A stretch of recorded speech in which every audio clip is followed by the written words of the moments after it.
За яг одоо Mint Sport Complex бэлтгэлийн газраас за залуучуудын оюутны дэлхийн аврах шатралт тэмцээнд оролцох баг тамирчид бэлтгэлийг базааж байна. За яг одоо KPMP цахим мананы систем дээр тулааны үргэлжлүүлэн хийж дуусгасан байна. За бүх тамирчид бол доор ойж 2-3 тулааны хийж гүйцэтгэлээ. За тасалжуулагч багш Буян Шагаа. Ой бүлэж. За тамирчдын бэлтгэл авар чадрын хувьд ямар хөө байгааг чи үнээр хэлээч. Энэ бол чи үнээр үнэхээр муу. Маш муу. Маш муу. Муугаас эхлэх гаргатай. Үнэхээр муу. Сайжруулах арга нь юу лээ? Сайжруулах арга надад яа надад юм. Эдгээр энэ хүмүүс ерөөс толгой аягүй муу байна. Сайжруулах арга нэгдээ. Одоо хичээл хийя хийж чадахгүй, хэл хийя хийж чадахгүй юм шүү дээ. Яа надад. Асуудал байна. Одоо нөгөө төр нь одоо олон нийт тавигдахаар нь. За манай тамирчдын бэлтгэл ямар хаа бол? Тамирчдын бэлтгэл ер нь бол жоохон хангалтгүй байна. Манайханд ер нь бол нэг тэмцээний практикийн бэлтгэл бол нэлээд дутуу байна. Эсвэл нэг хүн нэг партнертойгоо их тэрхүү удаан хийсээр хагаад яг тэр хүнийхээ темпер л ингээ бокслогтаа таашлагдсан байна. Тэгээ бусдаар бол чи бол сайжрахгүй гэж байхгүй, чадвар өсөхгүй гэж байхгүй. Тэгэл. За одоо хоёр тамирчингийн хувьд бас алдаатай оноотой зүйлийг яг тасалжуулагчийн нэнүүдээр тайлбарлаж өгвөл. За жоо хойртож энэ харагдахгүй. Энэ ирж одоо юуг нэрх вэ? Нэгэн доош өсгөөс. За энэ одоо 57 кг-ийн жингээ хоёр байна тий. За олон улсад бол 57 кг бол ер нь бол тийм хүнд гэхээсээ тамирчингийн яг эд алалцдаг нэг хүчтэй хурдтай яг жин бол эмхтэй 57 даг. Хоёр тамирчны хувьд бол олон улсын төвшөнд бол нэлийн наамдаа орно. Бас нэлийн удаандаа орно. Олон улсад бол ер нь бол олимпийн баг эмхтэйчүүдийн хамгийн чанга жин 57 ордог тамирчтай ер нь бол байдаг гэж үздэг. Голын баг шүүгч хийж байгаа инхчингийн өндөртэйгээс адилхан байдаг шүү дээ. Баг инхчингээс өндөр байгаа шүү ер нь 57 гэж нэлийн өндөр.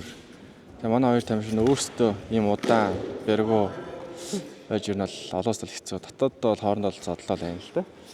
Оноо монон тэнцүү аятайхаа явуулах шиг энэ хоёр бол. За онооны KPMP-гийн цахим онооны системийг тайлбарлавал.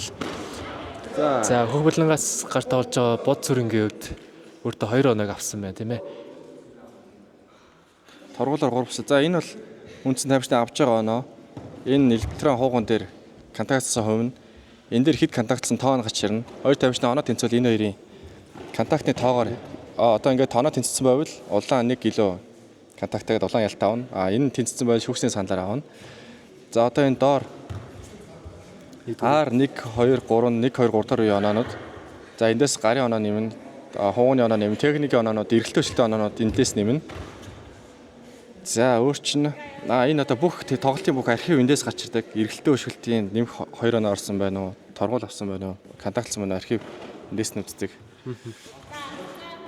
За энэ одоо электрон системний маань цэнийг байна. Электрон шилийн маань нэгээр хууган нэмэгтэй 58% хүчтэй өшөлж ийж оноо гарна гэсэн. За энэ камерны зураг байгаа тийм. Энэ бол видео ихлэ үзнэ. За үдсэн тохиолдолд бол X-лээд болтгоо тийм. Save бол save та. Reject бол reject юм. За том сайхан тайлбарлалаа. За тэгээд дайду онооны цахим онооны системээс ялагдаж яаж оноо авдаг талаар үзэгч олондоос нэмэлт мэдээлэл хүргэл. Дайдугаас ялгаатай нь хуугу хамгаалтын хувьд бол KPMP хамаагүй нэмгэн хөнгөн болсон. Тэгээд одоо хөлөндөө өмсч манай ОМС гэж яаж хамгаалт. ОМС-ны хамгаалт дайду хамгаалтын хувьд бол ингэ подимны хэсэг нэлээхүйтэй болохоор подимны оноо илүү сайн ордог. Гартаа хамгаалтандсан давхар оноо орж болдог. Тийм цээжний оноонууд. Тэгээ өсгийний нэмэлт хамгаалтууд нь илүү өргөн болохоор дайдаас л оноо гарах боломжууд нэлээ өндөр. Тэгээ нэг давуу талтай нь дайдууд бол юм мөр байхгүй. Дайду мөр ингээд илүү мөртэй болохоор яг хаах юм дээр хардах үздэг орчин их муу болчдаг. Гэдийхээр KPMP-д мөр байхгүй. Тийм давуу талтай. Одоо олон улсын бүх томоохон тэмцээнд бүгд KPMP бас одоо Олимпийн хүртэл KPMP дээр болно. KPMP бол дайдаас л нэлээд давуу талтай шүү. За эртний мэдээлэл өгсөн Буян Шагаа багштай баярлаа.